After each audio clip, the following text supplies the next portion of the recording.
Hi hello வணக்கம் and welcome to TNPSC goals. Hitech லேபில் work பண்ணக்கூடிய ஏஎஸ்க்கும் லேப் அசிஸ்டன்ஸுக்கும் ஒரு முக்கியமான அப்டேட். எதை பற்றி அப்படின்னாக்க கலை திருவிழா பற்றி தான். கலை திருவிழாவில் ஆல்ரெடி ஸ்டூடெண்ட்ஸோடைய நேமை நம்மளுடைய எம்எஸ் தளத்தில் பதிவேற்றம் செய்யணும் அப்படின்னு சொல்லியிருந்தாங்க. ஸோ இது எப்படி செஞ்சிட்ருந்தோம் அப்படின்னாக்கா, நம்மளுடைய ஸ்கூல் லாகின் ஐடி போய் போட்டுட்டு அதில் ஸ்கூல் அப்படிங்கிற டேப்பில் காம்படிஷன் அப்படின்ற ஒரு ஆப்ஷன் இருக்கும்.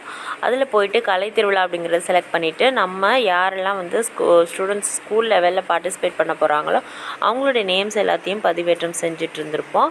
ஸோ அதுக்கான லாஸ்ட் டேட் பார்த்தோம்னாக்கா 21/8/2024 கொடுத்துருந்தாங்க. இந்நிலையில் நிறைய ப்ராப்ளம், அதாவது எம்எஸ் தளத்தில் சரியாக ஒர்க் பண்ணலை, டெக்னிக்கல் இஷ்யூஸ் இருக்குது அப்படிங்கிற காரணத்தினால இதுக்கான டேட் நீட்டிச்சிருக்காங்க. என்றைக்கு அப்படின்னா, இப்போ நம்ம பேசிக்காக ஸ்கூல் லெவல் காம்படிஷனுக்கு ஸ்டூடெண்ட்ஸுடைய நேம் பதிவேற்றம் செய்கிறதுக்கான லாஸ்ட் டேட் பார்த்தோம் அப்படின்னா 28/8/2024 முடியுது.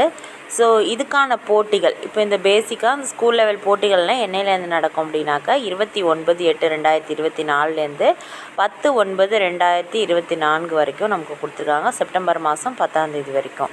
ஸோ அதுக்கப்புறமா நம்ம ஸ்டூடெண்ட்ஸோட லிஸ்ட் செலக்ட் ஆனவங்களை கொடுப்பாங்க.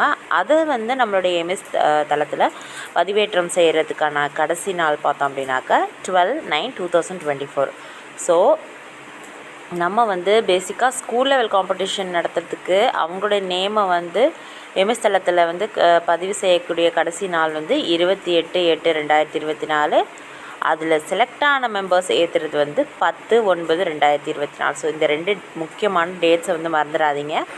ஸோ இது பார்த்தோம் அப்படின்னாக்க அனைத்து அரசு மற்றும் அரசு உதவி பெறும் பள்ளிகளில் அனைத்து மாணவர்களுக்கும் நடக்கக்கூடிய காம்படிஷன். ஸோ அவங்க எல்லாருமே இதை எம்எஸ் தளத்தில் பதிவு செய்யணும். இது அனைத்து மாணவர்கள் அப்படின்னாக்கா சிடபிள்யூஎஸ்என் மாணவர்களுக்கும் தனியாகவே ஒரு கேட்டகிரி கொடுத்து அதுலேயும் அவங்க நேமை பதிவு செய்யலாம். ஸோ இன்னும் ஒரு வாரம் நேரம் இருக்குது. ஸோ கரெக்டான லிஸ்ட் எடுத்து நீங்கள் பதிவு செய்யுங்க. எடிட் ஆப்ஷனும் இருக்குது, நீங்கள் எதை எடிட் பண்ணணும்னாலும் மாற்றிக்கலாம். இந்த கலை திருவிழாவில் என்ன சொல்லியிருக்காங்க அப்படின்னாக்கா, ஒவ்வொரு குழந்தையும், அதாவது பள்ளிக்கூடத்தில் படிக்கக்கூடிய ஒவ்வொரு குழந்தையும் ஏதோ ஒரு போட்டியிலையாவது கலந்துக்கணும் அப்படின்னு சொல்லியிருக்காங்க. அது மட்டும் இல்லாமல் ஒவ்வொரு குழந்தையும், ஒரு மாணவன் இருக்கான் இல்லை அப்படி ஒரு மாணவி இருக்காங்க அப்படின்னாக்கா 3 தனி இண்டிவிஜுவல் போட்டிகள்லேயும் 2 குழு போட்டிகள்லேயும் பங்கு கொள்ளலாம் அப்படிங்கிறத சொல்லியிருக்காங்க. ஸோ அதை பார்த்துட்டு குழந்தைங்களுக்கான வாய்ப்புகளை அவங்களுக்கு எடுத்து சொல்லுங்கள். ஸோ அவ்வளோதான் ஃப்ரெண்ட்ஸ். இந்த வீடியோ உங்களுக்கு பிடிச்சிருந்துச்சா மறக்காமல் லைக் பண்ணுங்கள், ஷேர் பண்ணுங்கள், கமெண்ட் பண்ணுங்கள். மெயினாக நம்ம ஏஐஎஸ்க்கு இதை ஷேர் பண்ணி விடுங்க, உங்களுக்கு ரொம்பவே யூஸ்ஃபுல்லாக இருக்கும். தேங்க்ஸ் ஃபார் வாட்சிங்.